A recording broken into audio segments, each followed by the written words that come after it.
Okay. And playing the song in 3, 2, 1, go.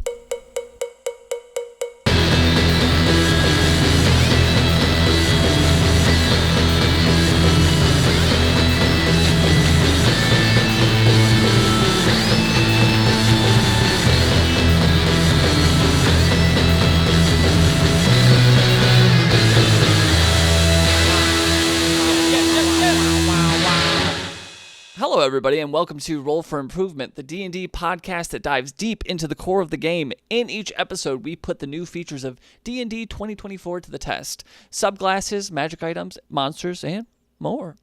Look out for that more. Whether you're seeking inspiration, advice, or just ready to roll some dice, you're in the right place. So, let's roll for improvement. I'm one of your hosts, Nick. And I'm Justin. And today, we got a fun encounter brewed up for you. We got an orc encounter.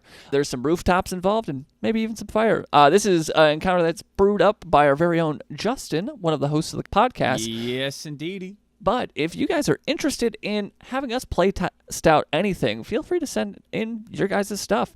You guys got a cool encounter that you got brewed up, or you just got a fun, wacky thing for us to fight, send it our way, and we'd love to try it out. So, Justin, what are we play testing today in our episode? Well, if you guys like 80s action movies, wow, do we have an episode for you.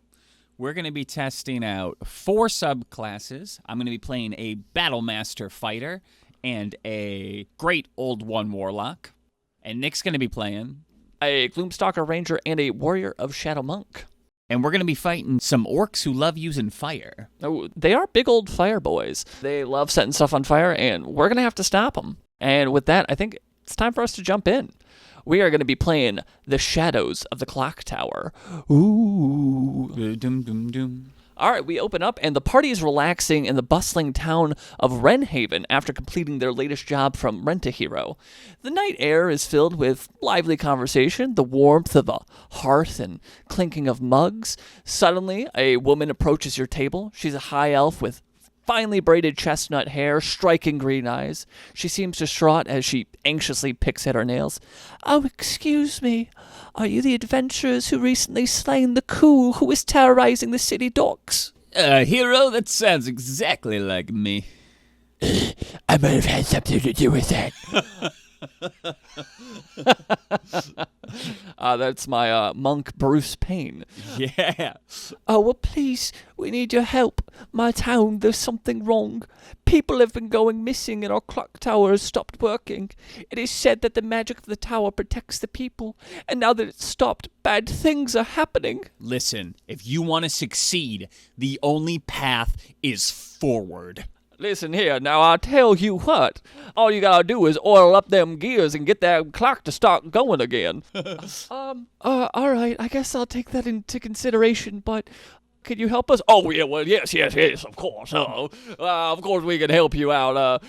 Gents, do you think we should head out post-haste?" I'll take lead. Everybody follow me. Where are we going? The party quickly agrees to help the young woman, and they begin their investigation. They go to this town, it's called Clockenberg. Yeah. And they find that there's this eerie phenomena surrounding the clock tower, and they hear that there's rumors of lurking figures at night. Can anybody make me a perception or an insight check? Captain Kickass is pretty okay at these. Uh-oh. Whoops. We only got an 8. An 8? Okay, so as you go around town and you talk to people, there are like vague rumors that go around. "Oh, it's cursed spirit. I heard that there's a cursed spirit around here." "No, you heard that there's no cursed spirit around here. You don't know what I heard." I can't help but not perceive anything, for nothing you said was interesting. "Yeah, it seems like there's something going on with the night." You guys kind of don't really get any useful information, and so whenever the combat encounter is going to happen, you guys, everybody, including me, is going to receive a -1 to initiation rolls. But as you guys kind of like make your way around town, you hear about this clock tower. You guys decide to go on over there to check it out. The clock tower is big. It looks like something that was built in the 12th century of Europe.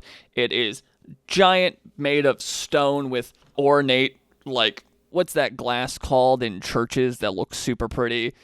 stained glass. It has stained glass around the sides and in the middle that have depictions of fantasy Jesus and all these other things. It's just a beautiful clock tower with golden ticking handles and all this stuff. Can anybody make an investigation check around the clock tower? Let me see if Bruce Payne. Yeah, I think this is on me. I'm the greatest detective alive. And Bruce Payne's gonna make a investigation. He rolled a nat 18. He gets +0 to his investigation. I told you, I'm the greatest detective alive. No mystery goes without the pain of Bruce, which is my name. So, as you guys investigate around the clock tower, you guys find signs of what appear to be orcish activity.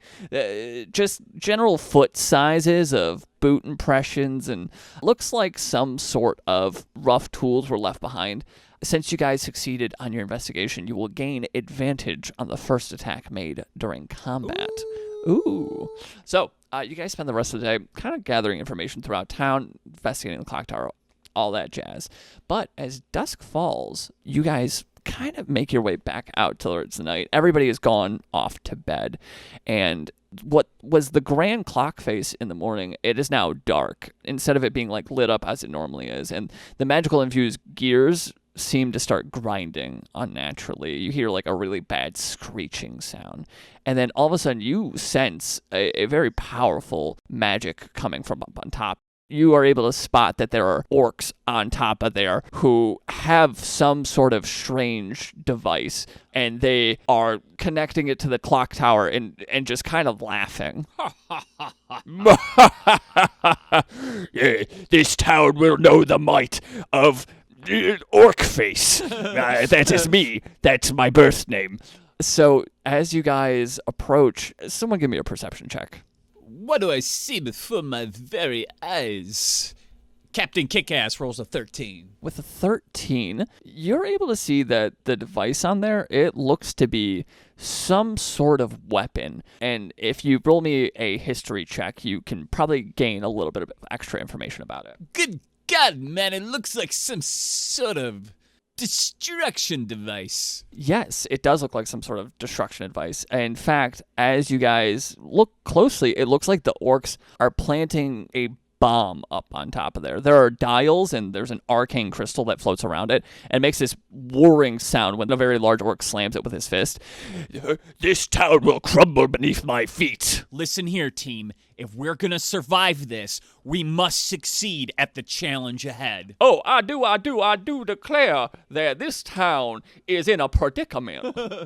So, last thing before combat starts, the orcs haven't noticed you guys, so you guys can either choose to make a stealth check to kind of try to get closer to them, or if you want to just like sprint up and make an athletics check, it'll get you a slightly more advantageous position in combat. We can't split the party on this one, can we? I suppose we could split the party, but a party is only as good as the stealthiest member, which is me, Bruce Payne. All right, Payne, let's see what you've got. All right, Bruce Payne and Colonel Slamders both have pretty good stealth.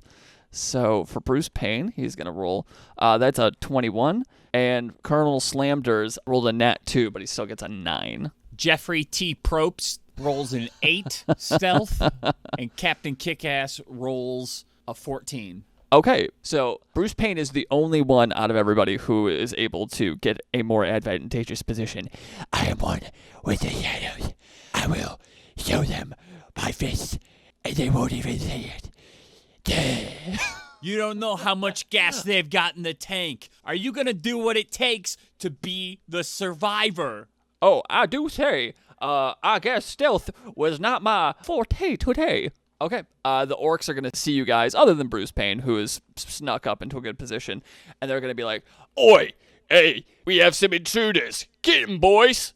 And that's going to be combat. Da-da-da-da. Ba-ba-ba-boom. Okie dokie. I'm going to roll initiative for my characters. Let's get the initiatives going. That's pretty good. Oh, I got one really good and one really bad. I got a 15 with Colonel Slamders, and I got a 21 with Bruce Payne. Oh, Payne's showing us how it's done. Oh, hell yeah. I'm looking at an 18 for Captain Kickass and a nat 1, which puts us at a 4 for Jeffrey T. Probst. Okay, I think that gives us a final initiative order of Bruce Payne, Captain Kickass, the Orc Shaman, Ooh. Colonel Slamders, I say. the regular Orcs, and then Jeffrey T. Probst bringing up the rear. Okay, let me give everybody at home a description of what we've got here. We are up high on some rooftops. We are 4 rooftops away from a clock tower with a orc firestarter shaman. On the roofs in between us, 2 orcs apiece sit. The roofs have a 10-foot gap between them, meaning we either have to jump or walk a rickety plank to get across. Hey, my name's Rickety Plank. Nice to meet you. Hey, my name's Rickety Plank. Nice to meet you. We start on roof number 1, and I've sectioned off the blue section for everyone to start and the extended green sections for anyone who succeeded the stealth check, which was just Bruce Payne. That is exclusively Bruce Payne. I am one with the shadows. I'm the greatest sneaker in the world. Nike's got nothing on me. Okay, and I think that's everything we need to get us started. Suck my dick, Adidas. I've never heard of Adidas, but I once scored with an Adonis. Da, da, da, da, da. So Bruce Payne is going to kick things off. There's 5 orcs that are laid out in front of us. One of them is clearly like the big bad, and he's got a bomb beneath his feet that is ticking away. So Bruce is going to use his brilliant detective mind to be like, There's a sparky bomb thing. And I'm going to go take care of it. Bruce away. since I am a monk, I'm going to take a bonus action dash, and I'm going to move 5, 10, 15, 20, 25, 30, 35, 40, 45, 50, 55, 60, 65 feet across the rooftops. Just hauling ass. I'm going to run over this plank, and I'm going to just leap from building to building. Did you account that the plank is difficult terrain in the middle? No, I did not. So if that's the case, I'm actually just going to jump the gap. So I'll jump the gap twice to negate the difficult terrain. Hell yeah. Because the gaps between the houses are 5 feet wide, and when you run at least 10 feet to jump over something, you can use your strength modifier to make the jump. Or you can actually use your strength score, not your strength modifier. I have a strength of 12. I can easily jump that gap, especially since I'm hauling ass with a... Oh, I'm sorry. I have a base 45 movement speed. Whoa! So sorry. I forgot I am a monk, and monks have an insane speed. So I'm going to retake that. I'm going to move 5, 10, 15, 20, 25, 30, 35, 40, 45, 50, 55, 60, 65, 70, 75, 80. I'm going to run all the way up to the orc firestarter shaman. No way. Who's on top of that building with just using a bonus action dash. I will take 2 opportunity attacks as I pass by the 2 orcs. You can't stop the pain. The pain of Bruce. Who is me? God damn it, hit him! So I'm going to need to take 2 opportunity attacks from these orcs. Ooh, that's a dirty 20 and a 12. The 12 doesn't hit, the 20 does. So feel free to roll that damage, but I am going to take my reaction, and I am going to use my deflect attack. When an attack roll that includes bludgeoning, piercing, or slashing damage hits you, you can reduce the attack's total damage by 1d10 plus 6. Oh, that's fabulous that you're doing that, because he rolled a 9 plus 3. You're getting hit for 12 damage. I am not, because I deflected the attack. Oh! I deflected 15 of that damage. No way! And so, as a monk, if you reduce the damage to 0 via deflect attack, I can expend a focus point to redirect some of that attack's force, which I will. If you do, choose a target you can see within 5 feet. That target that hit me. If it was a melee or a creature you can see with 60 feet, blah, blah, blah, blah, blah. The creature must succeed on a DC 13 dex saving throw or take 2d6 plus 3 damage of the same type that the attack was dealt. No! So he rolled a nat 14, so he will not take any damage, but I am able to totally deflect the attack. I'm down 1 focus point. Bruce, trying to hit Bruce. Bruce will hit you. God damn it, where did he go? It's fast as lightning, that one. Bomb. Nice. So that was only a bonus action and a reaction. Once I am at the Firestarter, what I'm going to do as an action, I will cast darkness on top of me. Whoa. A 15-foot emanation originating from me will cause darkness, a magical darkness, to spread. Since I am a monk, that is going to be pinpointed on me and will move with me each turn, and I can see through the magical darkness, even though this orc cannot. And for this next challenge, you're going to need a blindfold. You're trapped in here with me. What's cool is Jeffrey T. Probst is a warlock, and one of the eldritch invocations that he has is Devil's Sight. He can see 120 feet through dim light and darkness, both magical and non-magical. Oh, hell yeah. That actually rules. So that is going to be my entire turn. I am going to haul ass over all of these things. I'm going to spend a focus point to take a redirect action attack, and then I'm going to cast a magical darkness on what I assume to be the boss, and that is going to be my turn. Man, that rules. Yeah, no, I've been excited to play this character for a while. Hell yeah. Okay, well, I'm going to do something really cool, because up next we have Captain Kickass. It'll show you what it's like to lead a team. For one of his maneuvers, I took Commander Strike, and I'm going to use it on Bruce Payne. Oh, hell yeah. I'm going to take the attack action, and I'm going to replace my attack with your attack. If you can see or hear me, and I'm going to say, Brucey, why don't you hit him in the face for me? Pepper him up a little bit. What'd you say? What was that? It sounds like I heard a little small man speaking to me, but I don't know where it came from. I think I'm gonna start punching. God damn it, Bruce, I want you to hit him. I want you to hit him hard.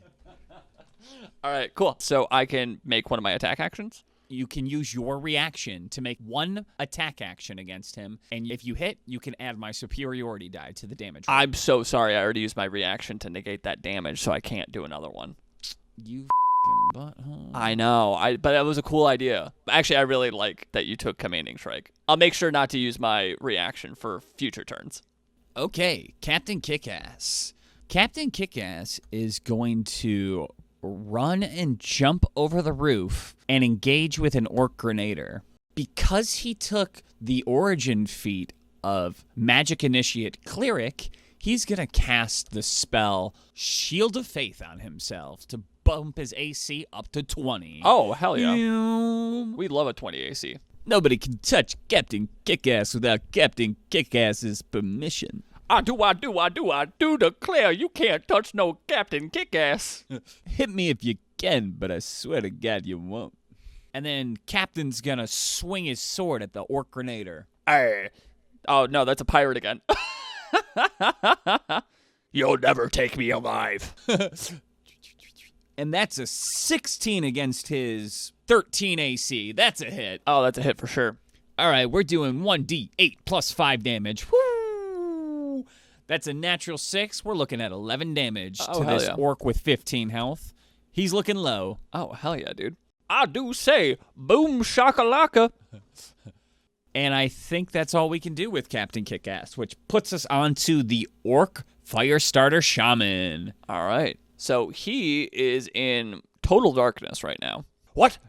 What's going on? I can't see. Well, we have a priority attack list set up for this orc, and the one that looks the most appropriate would be for the orc to use a charge of his Burning Hand spell. And I would say because he's in darkness, you would have advantage on the saving throw. Bruce Payne gets advantage on this attack roll. That's going to be a 10 plus 5. That's 15. Woo! Which means you succeed and you take half damage on 3d6 fire damage. Okay. 11 rounded down, 5 damage. Okay. I'm glad that I succeeded on that because that would have been a lot of damage. If you can't smell the heat, stay out of the kitchen.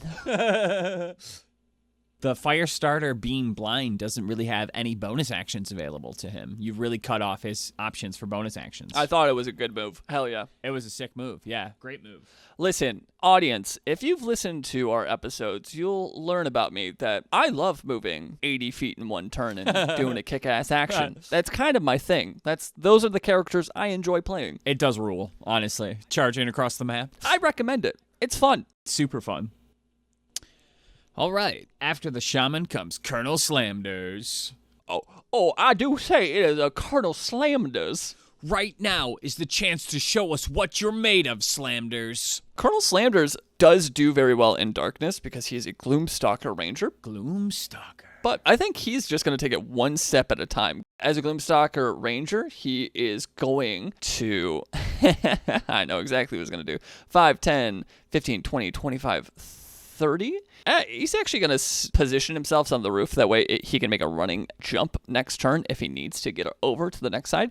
And he's going to pull out his crossbow, pointing his sights onto the closest orc to him, the one with the most full amount of health.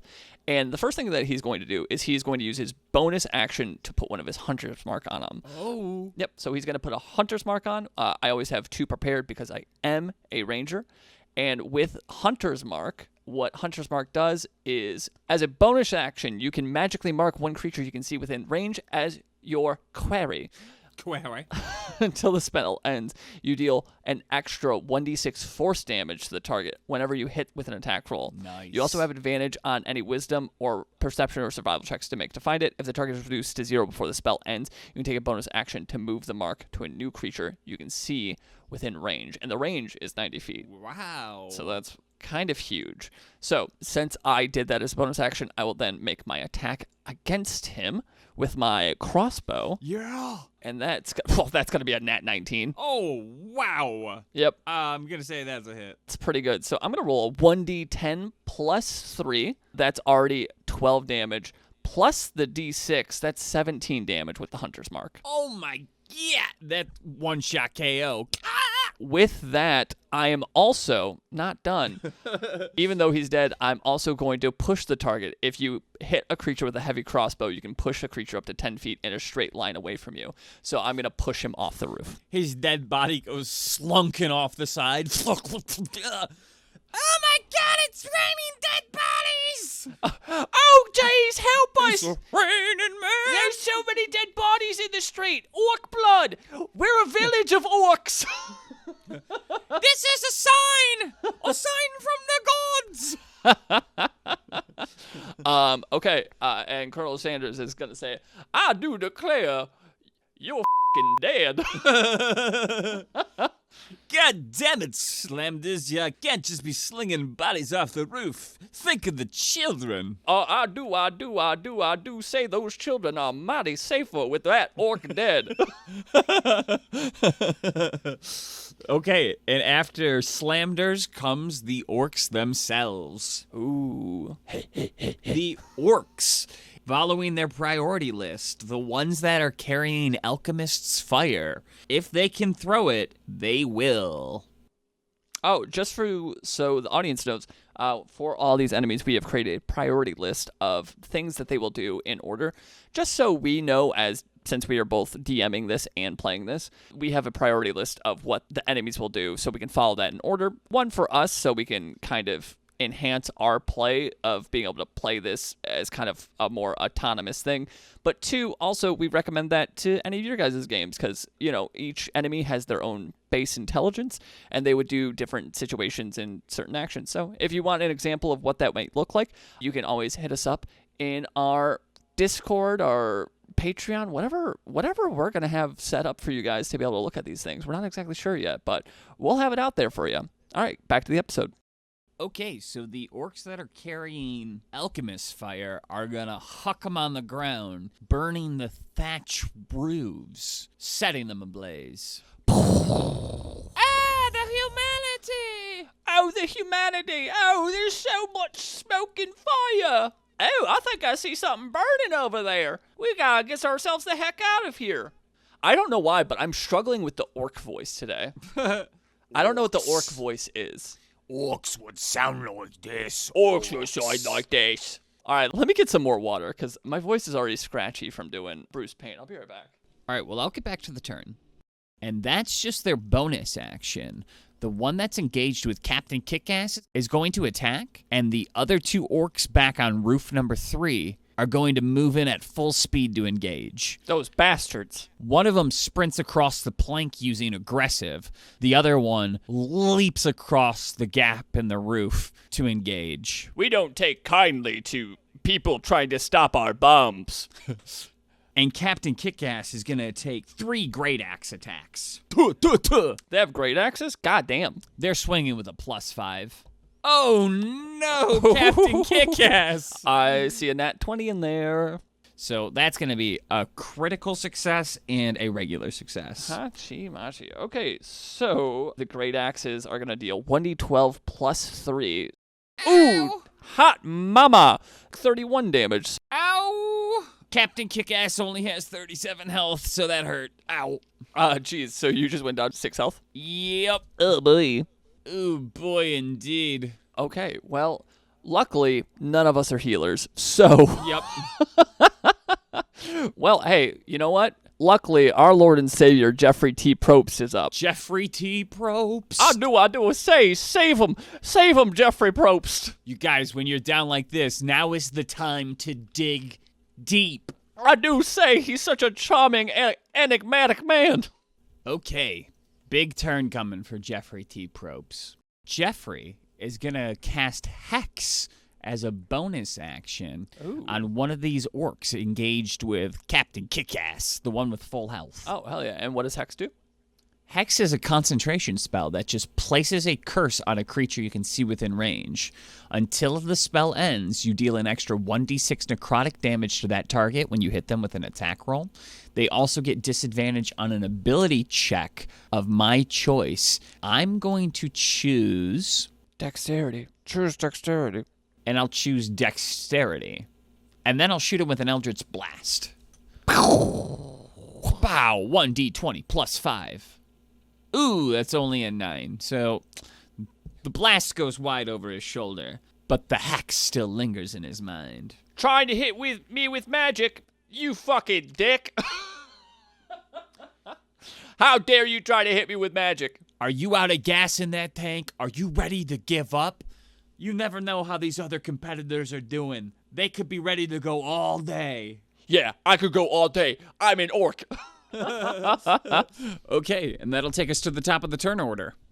Okay, so Bruce Payne is in magical darkness, but since he is a shadow monk, he can see in that magical darkness, and I took the magic initiative origin, and with that, I took a couple of spells. Ooh, spells. And one of those spells is going to be Ice Knife. Oh, yeah. So I'm going to cast Ice Knife as an action. So in 60 feet, I'm going to throw just a magical ice knife. We're going to call it a batarang because it's Bruce Payne.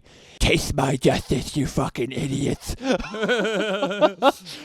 That's 18. Oh, big hits. Hell yeah.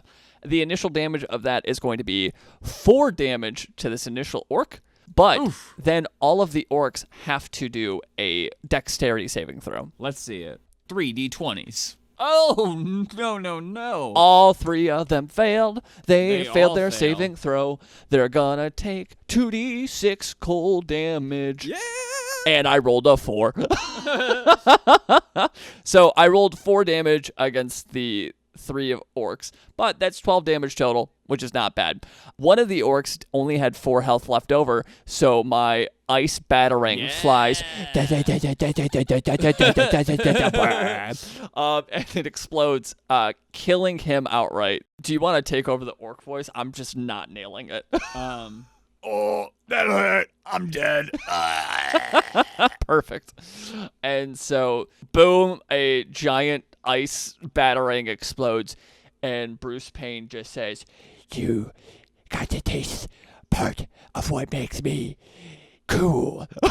and then I'm going to use my bonus action, and I will spend one of my focus points, and I am going to do a flurry of blows against the orc Firestarter here. And so I am going to make 2d20 attack. And I'm going to start with just one. That's a nat 20. Bruce Payne. Bruce Payne. Bring in the pain. Bruce Payne never misses his mark. I always can detect where they're going to be before they're going to be there. Bruce, now is the time to dig deep. I'm going to dig deep. Thank you, Jeffrey Probst.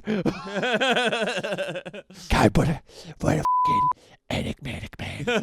So charming. That's going to be 1d6 plus 3, so that's going to be 7 damage to this Orc Firestarter Shaman. Huge. But since Bruce Payne is a hill giant Goliath, in that attack, I'm going to just choose to topple him. So that's just a thing you can just choose to do. Hill giants are so strong. Yes, they are, especially if you're a monk who gets sometimes 3 attacks in a turn. So on that first attack, I'm going to knock him prone. And so for this next flurry of blows attack, I'm going to attack with advantage. And that's that was a nat 1 and a nat 20. Whoa! That's 2 nat 20s. I forgot the first one was a nat 20. I didn't roll a second d6 for that. So oh my god. all right, so that Oh. that first one is going to be 8 plus 3, so that's 11. The second one is going to be 10 plus 3, so that's 13. That's going to be 24 damage total. Wow. I'm not trapped in here with you. You're trapped in here with me. Good job, kid. You're giving him a good wallop. You can't see where I'm at. I am the knight. You can just hear my beautiful punches. And Bruce has won the immunity necklace. This is a dream since childhood, since my parents died. Orc Firestarter Shaman, got nothing for you. Head back to camp. Okay, that's going to be Captain Kickass's turn. Captain Kickass is on his last limbs. It's time for Captain Kickass to use his second wind. He's going to use his second wind to heal 1d10 plus 3 health. Hell yeah. Oh, and we rolled a nat 10. Let's Hell go. yeah, let's go. Back up to 19, feeling healthy. Ah, geez, that's a great heal. Oh, I forgot to roll concentration. I have to roll concentration for getting hit twice. Oh, and we roll a 16 and a 14, so we succeeded on our concentration to maintain shield of faith. Oh, hell yeah, nice. What origin did you take to get that? I'm human, so I took Captain Kickass is human. So he has the Magic Initiate feat Cleric. Oh, perfect. I said Magic Initiate for Bruce Payne earlier. It's the Druid one, whatever that one's called. Guide gives you Magic Initiative Druid. All right, cool. Okay. And that consumes his bonus action. So for his attack action, he's going to use a superiority dice to use Commander Strike, allowing Bruce Payne to attack a target close to him. Okay, perfect. I do still have my reaction, so that's great. Brucey, give him a good 1-2 punch for your boy Captain Kickass. What'd you say? They said punch? I'm on it, boss. That's going to be an 8 plus 5 to hit. I'm not sure if that one's going to do it. He has a 13 AC. Oh, he has a 13 AC? Yeah. Well, I'm glad that I found that out because I was thinking about using my heroic inspiration, but if that's the case, that is going to be a nat 1 on the... You know what? I'm going to use my heroic inspiration to reroll my damage dice because I rolled a 1. Yeah. So great move. I'll reroll that. That's a 5 now, so that's 8 damage Oh. plus your 3 for your superiority dice. Yes. Okay, so that's 11 damage total. And the Firestarter Shaman is dead. Did you say something about my parents? Nobody says anything about my parents. Bruce, your parents were... No.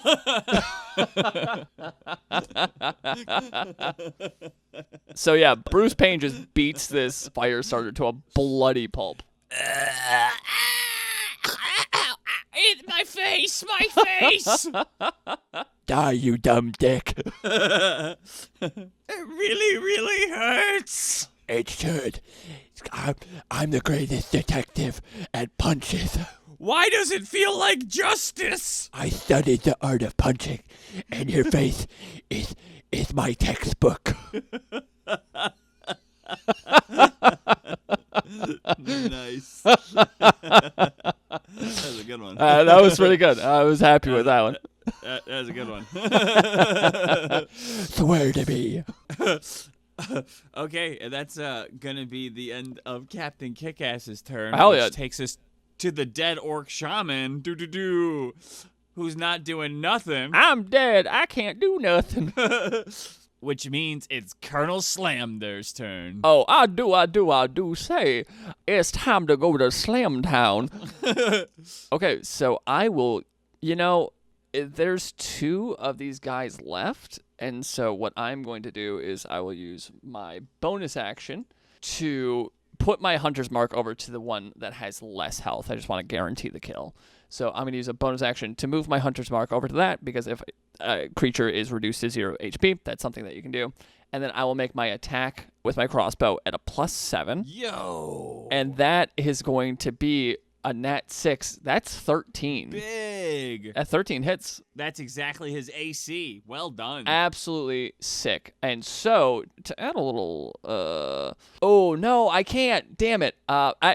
You know what? I'm going to rewind for a hot second. Instead of me using my Hunter's Mark, I'm instead going... Because I didn't realize this was a bonus action. I'm going to use Hail of Thorns. So, as I hit the shot, as a bonus action, which you can take immediately after hitting someone with a ranged weapon, this spell creates a rain of thorns that sprouts from your ranged weapon or ammunition. The target of the attack and each creature within 5 feet of it make a dexterity saving throw, taking 1d10 piercing damage on a failed save or half as much on a successful one. So, initial damage to the first guy is going to be 11 damage. Oh! Absolutely obliterating him. My bones! Basically, these vines sprout out of his bones as soon as I hit him with this magically imbued arrow. I do say, death is in your near future.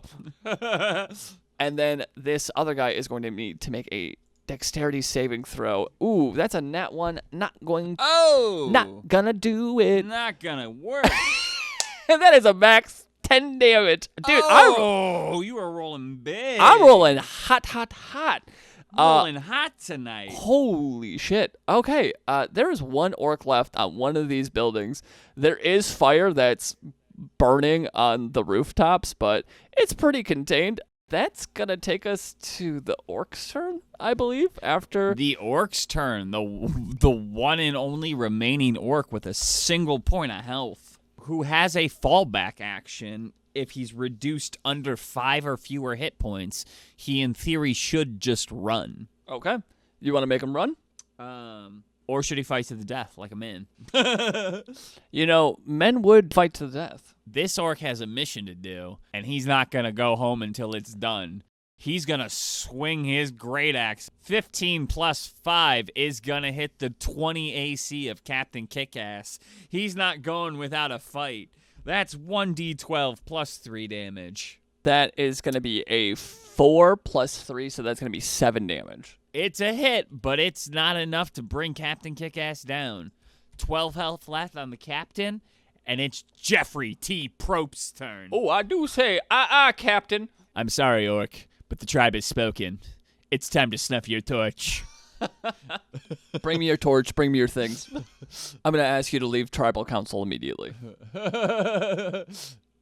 Okay, and on Jeffrey's turn, he's going to use his bonus action to bounce the hex from the dead creature over to the current orc, who's going to get disadvantage on his intelligence checks. And then I'm going to cast a level 2 spell, Phantasmal Force, an illusion of another tribe member being given the immunity necklace right in front of the orc.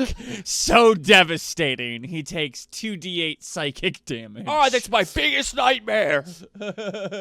Pick me, Jeff. He has to succeed on an intelligence investigation check to be able to understand whether it's real or not. With a disadvantage, he rolled a nat 4. Oh, and he believes it's real, and the damage is enough to push him over the edge, and he dies from humiliation. Oh, my biggest dream! Oh! The tribe has spoken. We got nothing for you. Pack your bags. Good. God damn it, Jeffrey, you're a monster. Oh, I do say that would absolutely devastate me as well. Come on, gang, we're not done until this bomb has been deactivated. Now that we have all the orcs taken care of, how many turns do we have until this bomb goes off? The timer can be read by anybody who can see into the magical darkness, and it has 6 seconds remaining on the clock. Oh, We have 1 turn left before this bomb explodes. okay. Well, it is Bruce Payne's turn, so he first is going to eliminate his magical darkness so everybody can see. Whoosh, whoosh. Oh my god! It's just 6 seconds left on the clock! We gotta stop it now! Don't worry, I'm the world's greatest detective. There's no bomb I can't defuse. So what do I need to do to defuse it? You can attempt a sleight of hand check to succeed disarming the bomb. DC 13. DC 13. Ooh, maybe I should have kept that heroic inspiration, huh? Whoopsies. All right, moment of truth. Drum roll. Oh no. I rolled a 9 and I get a +3. Oh! This one seems a little bit more complicated, guys. I just need a second try. Lucky for you, the captain's on the job. You can do this, Brucey. I believe in you.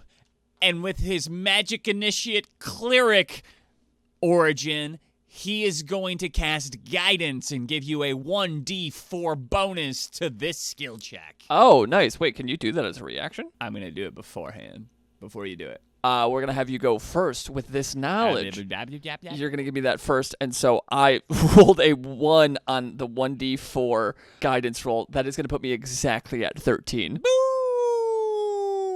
Boom! Bruce Payne is able to grab the bomb and punches it a couple times with his fist. And he's like, see, I know how to defuse a bomb. You freaking dumb idiots. Try to doubt me. How dare you? Good job, Brucey. You saved the town. I do say, Bruce Payne, the man of mystery himself. Congratulations, Bruce. You have ensured that we all are the sole survivors. I'm never gonna die. Da, da, da, da, da. Okay, and that's going to be our combat. That's combat. Hey, Da-da-da-da. nice. Super fun. That was really cool. So, what were your impressions of the encounter, and what was it like fighting on the rooftops? I had a fun time. It was cool being restricted to the rooftops for our movement. It was cool. I think we set this to a CR4. Is that correct? With the monsters, this was a CR4, but with the hazards, you could consider it a CR4.5, 5. Okay. I mean, the hazards unfortunately didn't come into play super hard just because we were able to fly through this scenario, and you can't always account for a monk who can move 90 feet in one turn. But with the encounter, it seems like we've been doing CRs ranging from anywhere between 6 to 4. And honestly, with the 2024 rules as it stands, a party of level 3 adventurers can kind of dominate. They still dominate. CR4 for sure. Absolutely dominate a CR4 encounter. You know, we had Captain Kickass went down pretty substantially. He took in a big health. chunk. Yeah. Pretty substantially. Bruce Payne took a hit. It was not nothing. He almost went down to half health. But our Ranger and our Warlock completely untouched. We hit and killed everything easily, and you know that is a roll of the dice as well, but consistently it has seemed that our characters have kind of been able to crush harder CRs than what's been laid out for us. I'm thinking we need to double the CR. 2024 needs to double the 5e monster CRs. Yeah, I could definitely see that. It'll be interesting when the actual monster manual comes out, but as it stands right now, if you guys are building encounters at home, I would definitely recommend making them a little bit harder than what your group is presenting, just because the CRs are a little bit off right now. Definitely. I feel like the character classes are just so much stronger with all of the origin feats and all that stuff, so there's that. So with the encounter building, I had a super fun time with the encounter, but yeah, they have kind of felt easy so far, which is fun to play, but at the same time, we want, you know, we also want that little spice. We want to be able to have that CR challenge. We might really bump up the CR next time and give you guys a show. Hey, Don't tease the audience. So how did you feel playing your two characters? I really enjoyed both my characters. The Battlemaster Fighter, I played him as more of a commander, which I feel like most people build them striker. I agree. It was cool to see him played a little bit differently and test out some of his other options. I enjoyed them. He works well as a commander. I actually really like how you built the Battlemaster Fighter because I've never really seen someone go that route, and those options are always there. I think when someone's building a character, they're trying to optimize the most of what they can do in the moment and how cool that they can make their personal turns. But it is very cool to be able to give someone else an attack or to do some of those more supportive things of a Battlemaster Fighter. Especially since you were playing a monk who has so much mobility, you could get up next to the boss, and then I could have you spend your reaction to take extra attacks. It felt very strong. It would have also really worked with my Path of Devotion Paladin because they also dash in a lot. So if they dash in with that greatsword and you're giving them extra greatsword attacks and they get that +7 or I think it's actually +8 to hit, that's a really good combo. And then using him as a backline tank to protect the squishies, it worked very well. There was no way the orcs could pass him unless they killed him. No, it was super cool. I like how you built it a lot. Captain Kickass kicked ass. Captain Kickass kind of kicked ass. I really enjoy the new origin feats. I built him as a human, giving him access to an additional origin feat. So he had both toughness and magic initiate cleric, giving him access to the nice guidance spell, shield of faith, but also a lot of extra health. He had 37 HP. No, actually, I think humans are some of my favorite species right now. I really enjoy humans because the origin feats are so strong. The origin feats rule. And they're fun to use and they're fun to play with. And so building a character that gets to have two of them and you get to cherry pick a lot of them, it's super cool. I mean, I was a huge fan of the origin feat that I had on Bruce Payne, and we'll get into that in a second, but yeah, it just really gives you a lot of versatility in your characters. It does. And then for my Great Old One Warlock, Jeffrey T. Probst. Ooh. As much as I love Jeffrey Lee Probst, I was a little underimpressed with this Warlock. This Warlock in particular excels, I think, in the role-playing aspects. A lot of the bonuses they get are being able to establish telecommunication with other players, which is not something that's going to come into handy in combat. But the spells they get are pretty strong. They're all psychic base. It seems like a very niche subclass. Now, hear me out. Your battle commander can command a strike off of people being able to hear him. So, technically, your warlock could have established a telecommunication link between all of us, and then you could have been given out orders to attack through mental communication, which is like a weird niche thing you could do. Interesting. But you could have done that, which is cool, but in terms of immediate fun for a character, it doesn't give you as much like action in the moment. I would say that if you're looking for combat prowess, Great Old One Warlock is probably not your go-to. I would look at some of the other Warlock subclasses. Yeah, I think they really fit in a roleplay heavy campaign, or they fit in just if you are starting at, like, let's say level 8, that's probably better. But if you're going by level to level, everybody else is going to get a really cool thing level 3, and you get kind of an underwhelming thing level 3. Maybe there's something I'm missing, and if you're out there going, how could he be missing this? I would love to hear from you guys. Throw it in the comments or the whatever. Would love to hear how you could make the Great Old One really powerful in combat. Yeah, hit us up in those comments. Actually, no. Do we have a comment section? I'll read them. We'll develop one.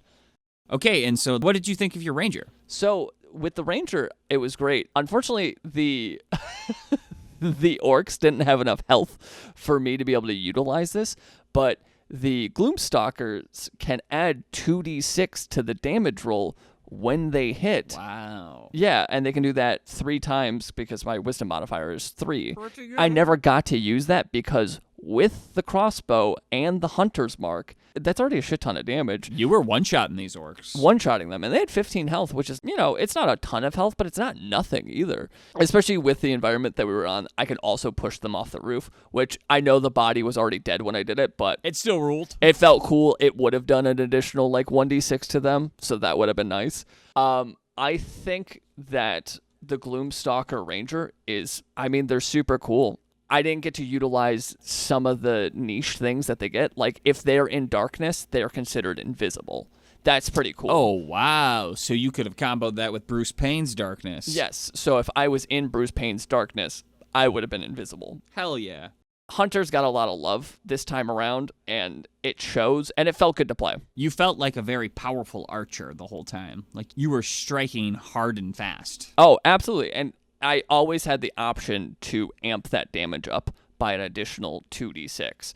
So if I wanted to, the 2 times I hit, I could have added, I just rolled for fun, a 3 and a 5 to that damage, which isn't a ton, but it's good. It can be a lot. That's up to 12 extra damage. So Gloom Stalkers are pretty cool. I know a lot of people really like them. I don't know if it's my favorite subclass of Ranger, but for what they are, especially if you are in a stealth-heavy campaign, they're perfect. They're amazing. They seem like good strikers. Yeah, they're great strikers. And then what did you think of your monk? Hot mama. Yes. I love new monks. New monks rule. And honestly, the Shadow Monk, it was super fun. It was just... Yeah, it was great. Being able to cast darkness on myself and it moves with me. It rules. And then you can see in the darkness, like you can see in that magical darkness. I don't know, man. It feels way more powerful than telepathically communicating. It feels way more powerful than just being able to telepathically communicate. And then, yeah, I mean, monks just feel great right now, especially with the Goliath. With the dash, you truck. The base movement speed of a Goliath is 35 feet, and then monks get a plus 10 to that. So his base movement is 45 feet without doing like a bonus action dash or anything like that. Insane. 45 feet of movement is huge. Huge. And this was one of my favorite characters I've built because everything just worked and it felt really good.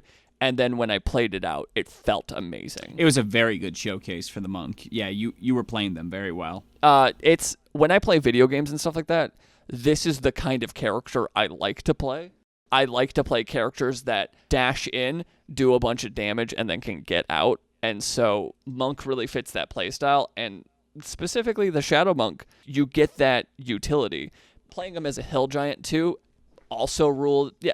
No notes. It was just awesome. Yeah, it was a really good showcase for the entire kit. Yep. I had a super fun time doing it. I loved playing Bruce Payne.